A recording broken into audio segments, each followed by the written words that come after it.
Iran supreme leader Ayatollah Ali ఖమేనీని శత్రు దేశాలు ఎలా టార్గెట్ చేశాయి? అలాగే అత్యాధునిక భద్రత ఉన్న ఇజ్రాయెల్ క్షిపణులు ఆయనను ఎలా వెతుక్కుంటూ వెళ్ళాయి?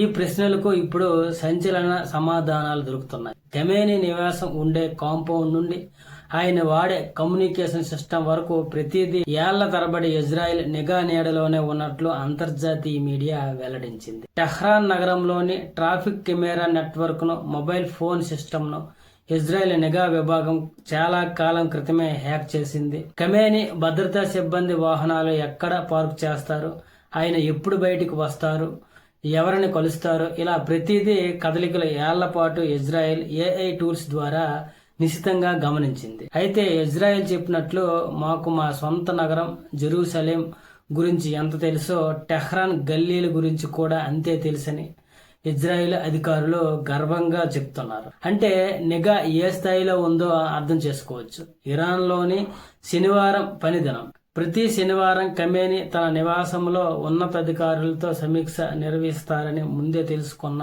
అమెరికా, ఇజ్రాయెల్ దళాలు ఫిబ్రవరి 28న ఖచ్చితత్వంతో దాడులు చేశాయి.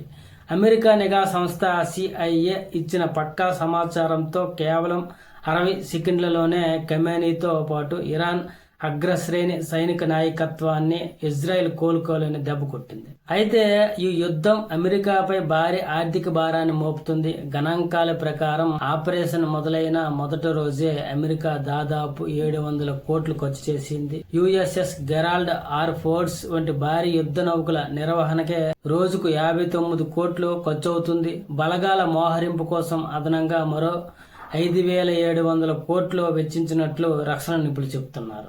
అంటే డబ్బు కంటే కూడా అమెరికాను ఇప్పుడు ఆయుధాల నష్టం కలవరపెడుతుంది. దాడుల క్రమంలో కువైటాలో 3 అమెరికా యుద్ధ విమానాలు కూలిపోయాయి. అలాగే ఉక్రెయిన్, ఇండో పసిఫిక్ ప్రాంతాలలో ఇప్పటికే తన ఆయుధ వ్యవస్థలను మోహరించిన అమెరికాకు ఇరాన్ యుద్ధం సుదీర్ఘంగా కొనసాగితే క్షిపణి రక్షణ వ్యవస్థల కొరత ఏర్పడే ప్రమాదం ఉంది. ఇరాన్ పట్ల రష్యా, చైనా వంటి దేశాలు కేవలం ఖండించడానికి పరిమితం కావడం ఆ దేశానికి మరింత కష్టకాలాలకు నెట్టింది. అమెరికా అధ్యక్షుడు ట్రంప్ చెప్పినట్లు ఈ యుద్ధం మరో 4 వారాలు కొనసాగితే మధ్య ప్రాచ్య పటమే మారిపోయే అవకాశం కనిపిస్తుంది.